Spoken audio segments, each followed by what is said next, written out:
Hello there, Alaskans, wherever you are. Welcome to the Must Read Alaska Show. Coming to you from somewhere in Alaska. This is the place where we talk about, you guessed it, Alaska. Where we keep the mainstream media on their toes and where we are standing up for what's right in a world run by leftists. You can find out more by heading over to mustreadalaska.com and also checking out the Must Read Alaska YouTube channel for some really great content. But first, let's get this party started. Well, good morning, everybody, and welcome to the Must Read Alaska show, coming to you from somewhere in Alaska. It's a beautiful day in South Central Alaska. We have had this gorgeous weather with all this great fire hazard. In fact, we had a fire up there on the hill, up at Rabbit Creek, a house and some acreage last night was burning kind of in a serious way. Looked like that house was probably destroyed. We'll get some more information on that later. But we have a guest with us today on the Must Read Alaska show. We do not have John Quick with us today, my co-host. He is out sick. He's just taking the day off. He's going to hang out in bed or out in the sun or something and get some vitamin D and get better. But today we have Jeff Lowenfels on our show with us. And I'm very excited to welcome you to the show, Jeff. Thanks for coming on our show. My pleasure to be here today. And thanks for doing this. It's a tough campaign without this kind of interaction with voters. Right. And so, Jeff, you are running for Congress, and you are one of 48 people who are running for Congress. That is a lot of people. That's a lot of noise out there. It's a lot of distraction and trying to get your message out. You've done a fairly good job of getting your message out. I must say, I gotta hand it to you. The one thing that I noticed that you did is that when the ballots went out, you were right there. You got something out in the mail, and you got it in every mailbox, I presume, of likely primary voters, a piece about yourself. And in fact, I have a piece that came in the mail the other day, just so you can see it there. That's so much more than a gardener. Yes. Yeah, so much more than a lawyer. So much more than you're a member of a speaker's bureau as well. You've got a lot going on here. And you also brought pizza by the slice to Alaska, I see. Right. And so tell us a little bit about yourself. We want to know your bio. This is for everybody who's joining us on the show. We want to thank Charlie Pierce for governor for sponsoring the Must Read Alaska podcast. Charlie, we really appreciate your support for this show, and so that we can get conservative message out to all over Alaska and all over the world, quite honestly. Our show is extremely popular. We are rated very, very highly in like the number 2 or 3 in the government category on all the platforms. It is actually extraordinary that we've done as well as we have. And Charlie Pierce for Governor sponsors our show, and we really appreciate it. But Jeff, let's turn to you and let's talk about your where you came from, where you grew up, and how you became a lawyer after being an indentured servant on your father's farm. Right. You really have done your research, that's for sure. Well, I grew up in a place called Scarsdale, New York. It's in Westchester County outside New York City. My father and my grandfather were frustrated farmers who inherited family business, a butter business. And so they both lived on relatively large pieces of property. And when they would come home from work, they would garden or farm. And if I wanted to be around my father, that's what I did. I gardened. And so at a very early age, I learned how to garden. And I learned from a man who was incredibly strict, who was very focused, who believed in doing things right, and who became my role model, my father. Gardening is a terrific hobby, but you got to concentrate on it if you're going to do it well. And it is incredibly rewarding if you do that concentration. And so we became great gardeners. I like to think I'm a great gardener, and great friends as a result of our time in the garden. And in fact, when I came up here to Alaska and helped create the committee for 2 newspapers, I don't know if you're familiar with that, but the Times was running the Anchorage Daily News in a joint agreement, and the Daily News was not doing well. We set a committee up to keep both newspapers, and I started writing a garden column as a result of that. My columns were actually basically letters on a weekly basis to my father. So that's how I got it. What a great concept! Letters to your father about your life in gardening. I remember growing up in Juneau, and my mother was quite a gardener, and my mother's still with us. So I don't want to speak of in the past tense, but at 92, she doesn't do as much gardening as she used to, and she does just porch gardening now, basically. But we lived on the water in Juneau, and we had some waterfront property. We lived in a little mining shack. It wasn't very glamorous, but had running water, at least had a well, and had electricity. And she would go down at low tide, and she would gather, kelp, and she even gathered things like starfish, and she'd bury them under the soil, because the soil's so bad up here. The soil is so it's just there is no soil. So she would bury the starfish alive. And I think back about, oh, that's pretty barbaric. Couldn't you even beat them over the head first and kill them? But no, she'd just bury those things alive, and she'd bury fish carcasses in the garden and everything else. And she had the best dang soil you've ever seen. Sure. Yeah, that's what you have to do. And certainly that's what we did. We'd catch fish and we'd bury them under rose bushes, et cetera, et cetera. Gardening is a metaphor for life. What you put into it determines what you get out of it. And you can be a dilettante gardener, or you can be an incredibly serious gardener. It's just sort of the metaphor for life. I love writing the garden column. Someone asked me the other day, actually it was Mark Begich. He said, "What do you like to do more than anything else?" I like to write. And writing about gardening is something that cuts across all lines. You may be very conservative. I may be a lot less conservative. But as gardeners, we've got something we can talk about. We can share information. We can share food. And it's really been the backbone of a lot of stuff that I've done here in Alaska.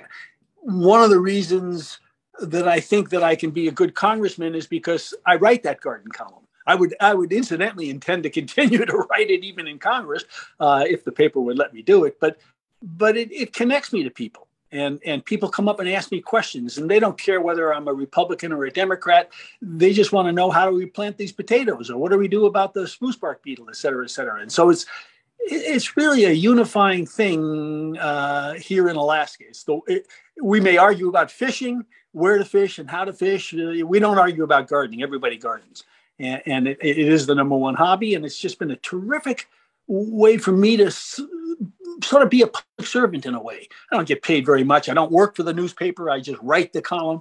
And it's just a way to be a public servant and to do something for people other than you normally would. And I think running for Congress is much like that. Yeah, it's quite an enjoyable column. I enjoyed it a lot because I'm a gardener myself, and I've had a lot of fun up here in Anchorage with. In Juneau, it was a little different, very rainy, very acidic soil, and if you can call it soil, sort of peat moss, and then you just sort of add what you can to it. But here the soil is, it's cold for so long, and so I've had a lot of fun with low tunnel gardening and experimenting to see how early I can get some kale out of the ground. Sure. A lot of, you can have a lot of fun up here if you just are a little more imaginative. That's right. And it's pretty non-controversial. Of course, the controversy is organic versus chemical, but that controversy has basically disappeared. When I first started writing about organics, and I had a big conversion to get into organics, I've got a very deep connection with the Miracle-Gro people. The guy who started Miracle-Gro worked for my father and grandfather as their advertising guy and put my face on the margarine package. And so I'm allowed to talk about Miracle-Gro in a way most other people can't. But I was a big Miracle-Gro user and then made that conversion.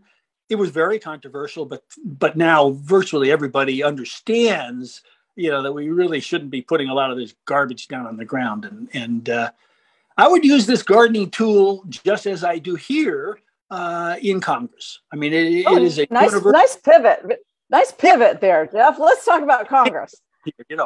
The Congress is one of the things that was so great about Don is he really was upset about the bipartisan fighting and didn't like it. He was good at it, but he didn't like it. And I don't like it either. In fact, it's the number one thing that people say to me when I go around talking to people about this campaign. When can we stop fighting with each other? When can we start doing things pushing things forward instead of pushing a party platform forward against. And so, yeah, everybody gardens, all the staffers in this Congress garden, all of the administrative assistants garden, and all of the senators and congressmen garden. And I would intend to be a garden orifice and use that as a way to connect each other and be friendly with each other and maybe get something done. Because God knows we've got a dysfunctional Congress. Well, and we have for a long time. I don't know that it's more dysfunctional than ever. I think that perhaps we have a Congress that has a speaker who is maybe more divisive than others have been in the past. She's so disliked by the right, and just her personality is, and some of the things that she's done has been so distasteful to the right. But there have been some speakers that have been a little easier for us to get along with, and probably going to see a pretty big switch in Congress. Looks like a red wave coming. What do you think about that? Do you think that the Republicans will be taking over the Congress? And of course, you're running as an independent. Now, you've been a Republican, you've been a Democrat, and now you're an independent or a non-declared or an undeclared or a nonpartisan. Are you an N or a U? What are you? I'm a nonpartisan. Yeah. Okay. Nonpartisan. Yeah. You're an N. And I've always believed the issue is what should control, and the person should control, not the party platform. And that's just how I approach things. And so, yeah, depending on what primary I wanted to vote in, and I would switch back and forth. The question, of course, is what would I be in Congress? First of all, let me answer your question. I'm not sure quite yet whether the Republicans are going to have the landslide that was predicted before Roe v. Wade shenanigans started to appear. It's going to be a very, very fascinating race, and of course we'll all follow it very carefully. We can see it right here in our own senatorial race, for example, the vast differences, and even in this congressional race, some of us don't believe that the president is president, and some of us do believe the president is the president. So it's obviously a big vast change. But whatever happens, I have to decide which party I would caucus with, and that's a very tough decision.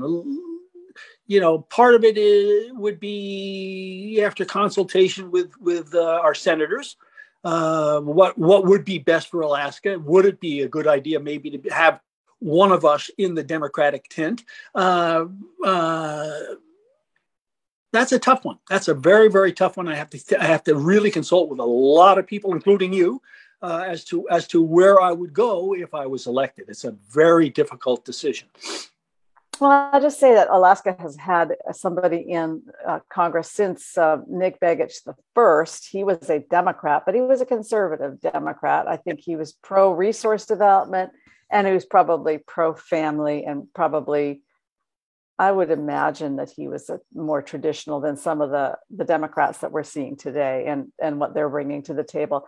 Yes. And then we've had 49 years of Don Young, and Don Young is kind of I don't know, he was a very bipartisan Republican. I mean, the Democrats hated him quite a lot in the later years. You saw the Elise Galvin attacks on him and so forth.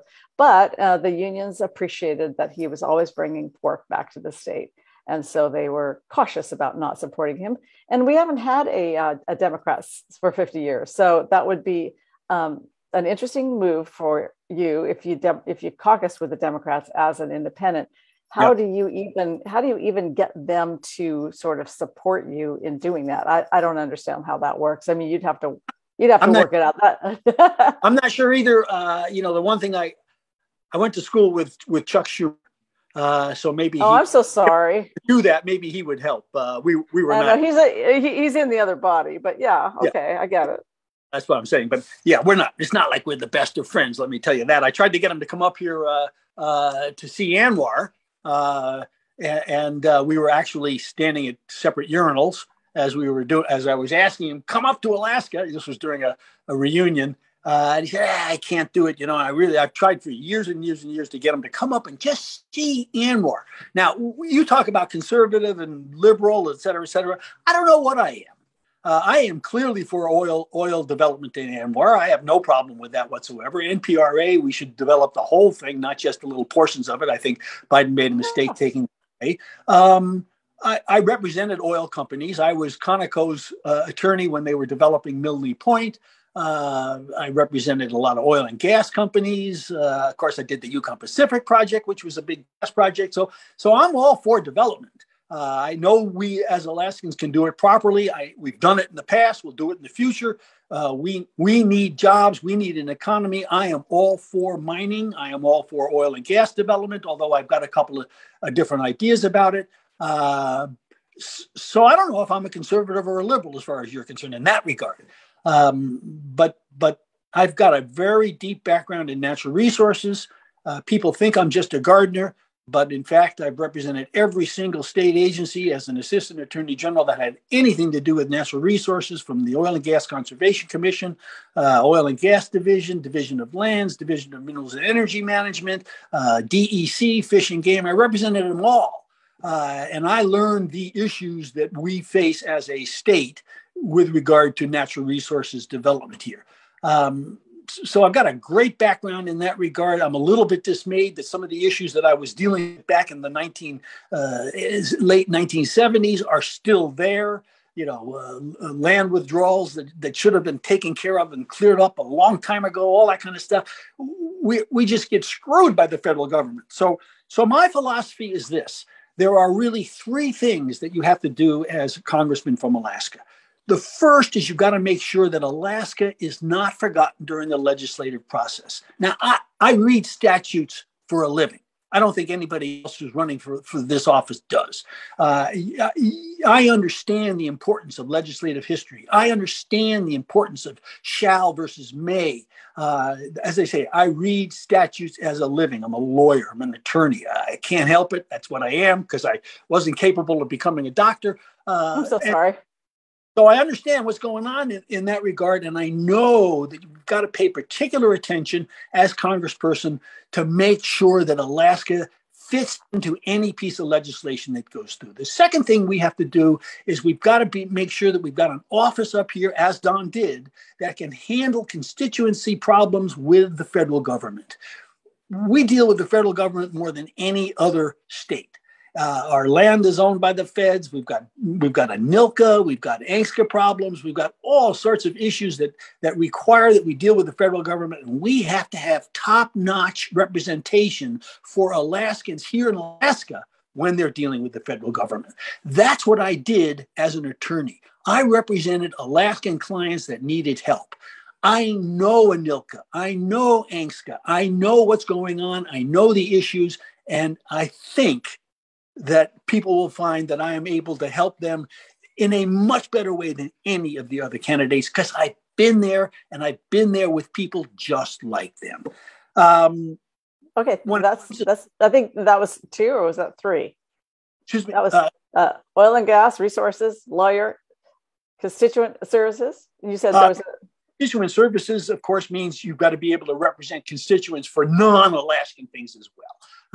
And so those are like veterans issues. Of course, those are really those come up a lot, and also people who are dealing with like things like Medicare, Medicaid reimbursements and stuff. Sure, and Social Security and capital and all those kinds of things. So those are all very, very important. And I guess the fourth thing is, and it's sort of a role that anybody in government has to play, is we've got to keep an eye on how things are working. Now, for example, I love this Infrastructure Act. I love the idea that we're getting all this money, $1.4 billion for broadband. Oh my gosh, you're getting it from your grandkids, dude. Yeah, I hate the idea. Well, I hate the idea.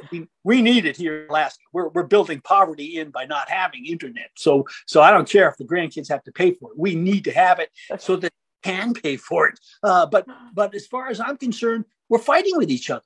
I mean, cities and towns have to hire grant writers so that they can get a better grant than the next.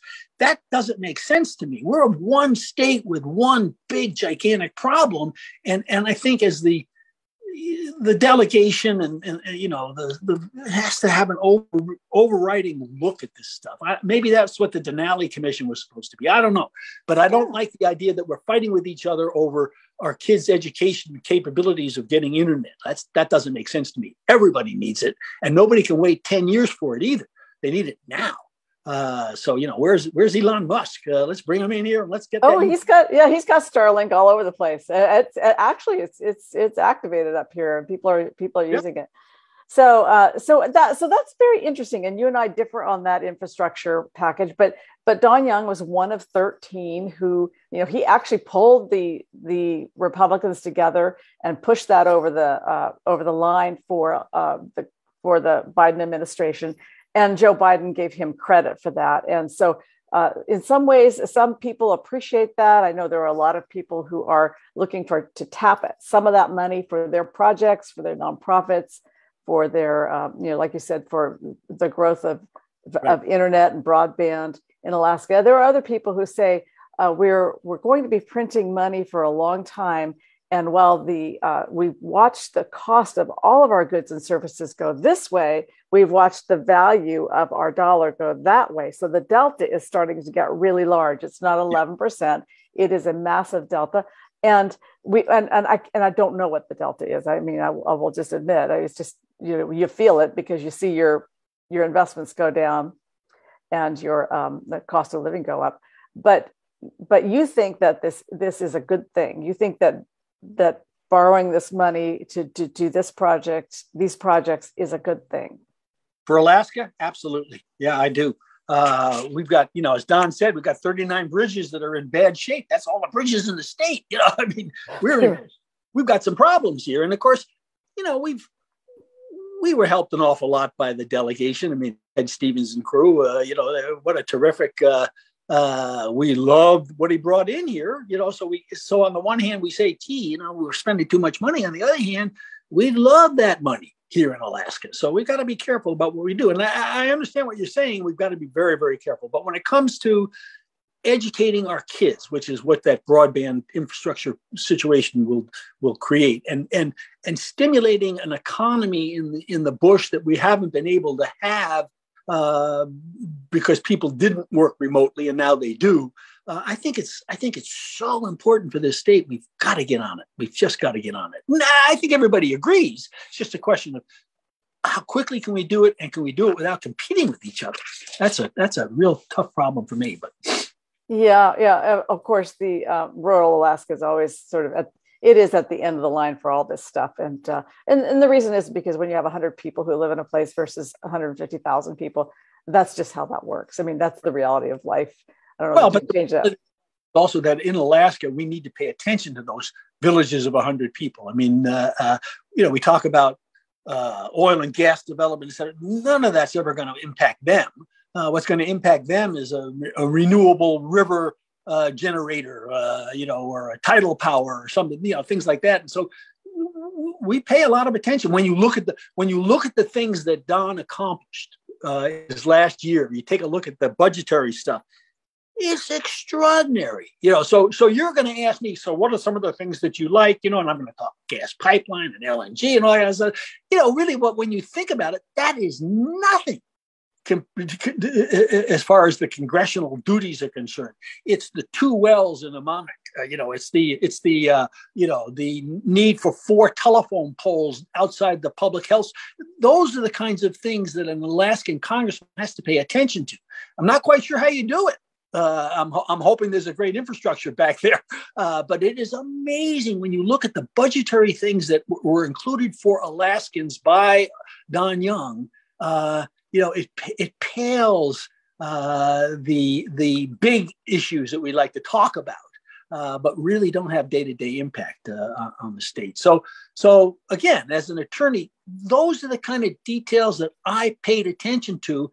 This is where I break down and cry, for the 150 years that my billable hours show my age. The joke about the attorney, he's not 40. He hadn't practiced for 40 years. He practiced for 140 years because he had his bills up. But the hours on his bill,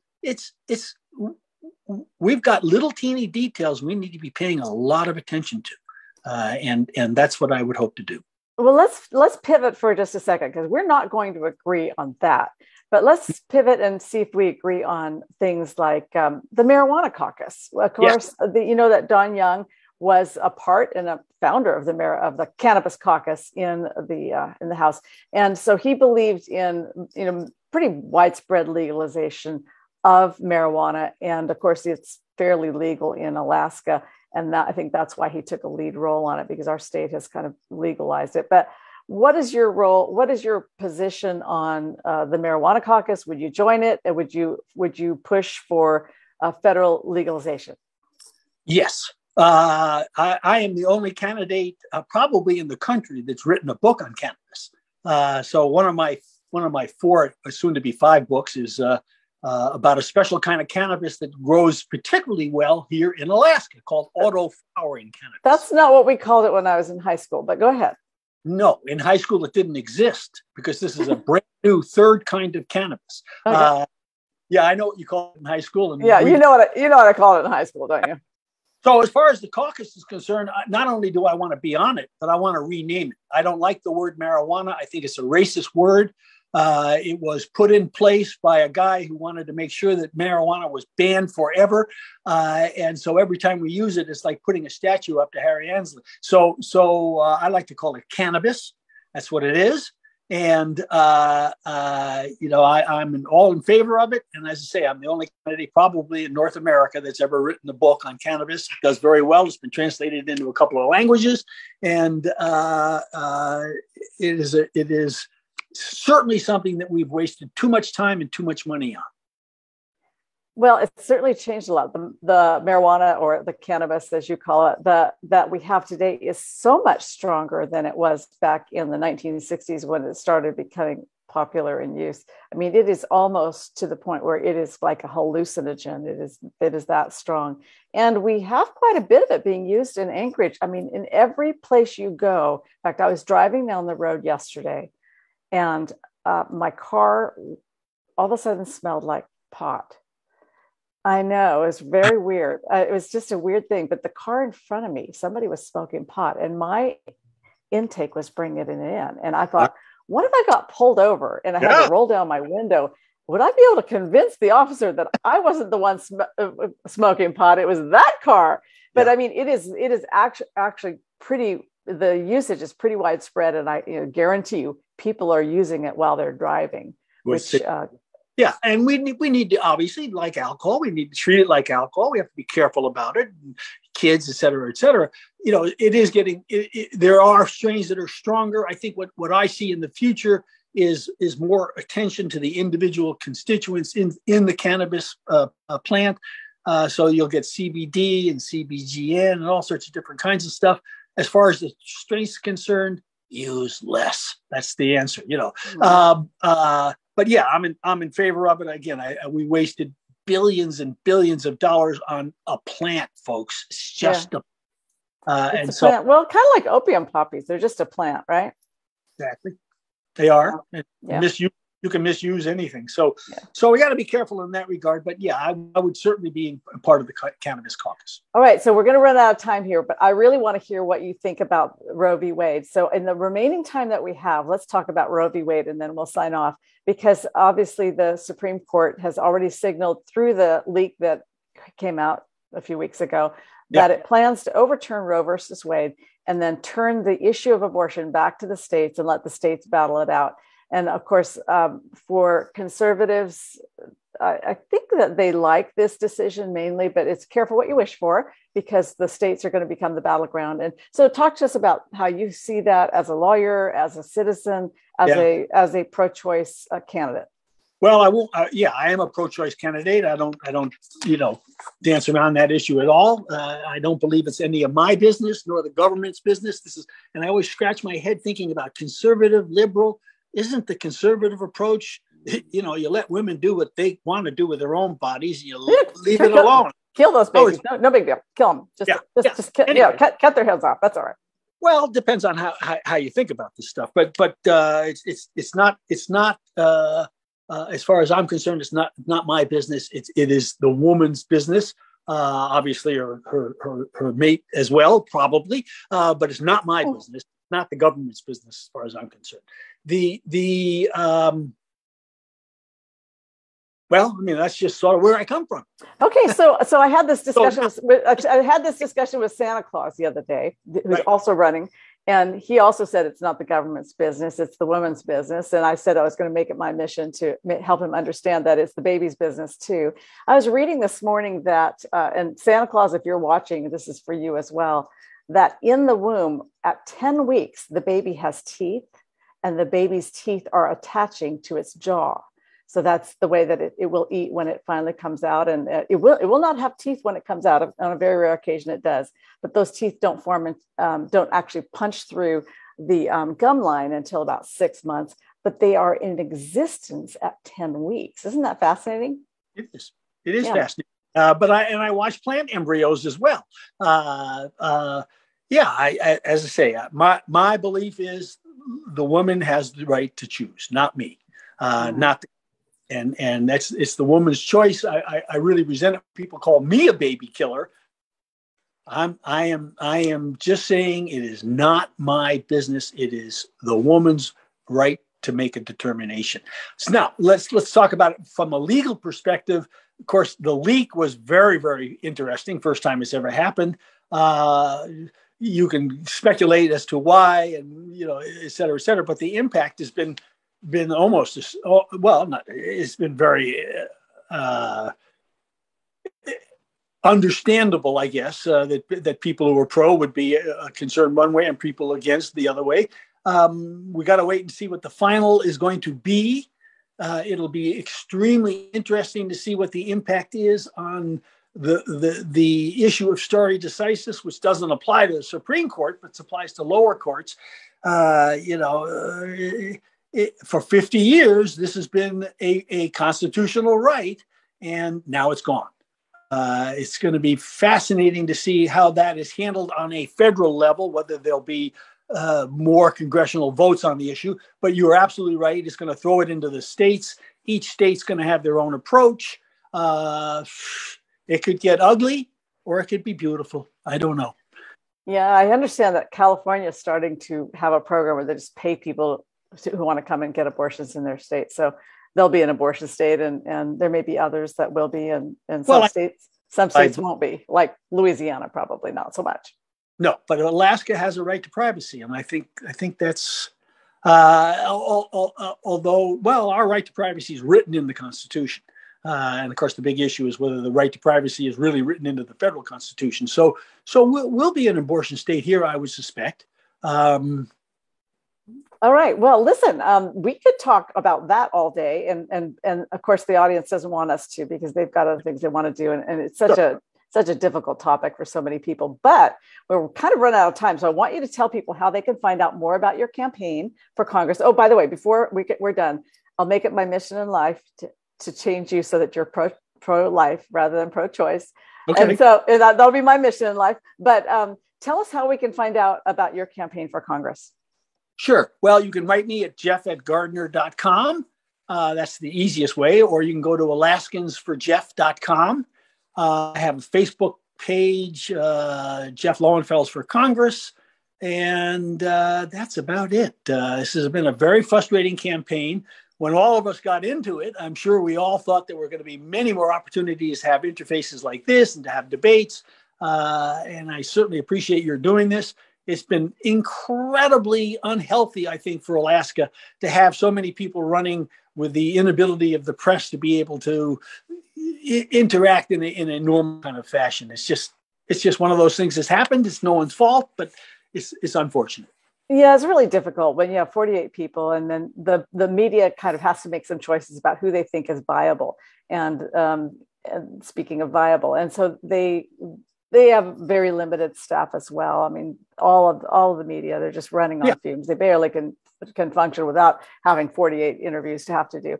And so I am so glad that you're on the show, because we have really thousands of listeners, and you will be able to reach thousands of people this way. We've got a lot of people on Facebook, on Spotify, on Pandora, and I don't want to use the A word for this this gal over here whose name starts with Alexa. Rhymes with Alexa. Don't say anything, Alexa. And I think we might have lost Jeff. He just disappeared. But I want to thank everybody for tuning in today. Thank you for your support for Must Read Alaska. The donate button is on the right side of our page at mustreadalaska.com. Please keep John Quick in your thoughts and prayers. He's feeling ill today, but he'll be back with us. Hopefully we'll be back soon on that. Did we get you reconnected? Yes, I'm reconnected. Okay, good to have you back. That's all right. I was just signing off to everybody, and I was going to thank Charlie Pierce for governor again for helping us reach all corners of the state with a conservative message. Charlie Pierce for governor is the sponsor of the Must Read Alaska Show podcast. Thank you so much. And thank you, Jeff, for being on our show. John, if you feel better tomorrow, you have the show tomorrow. If you don't feel better tomorrow, I'll do the show for you. I promise. Okay. So thanks, everybody. And we will sign off now from somewhere in Alaska.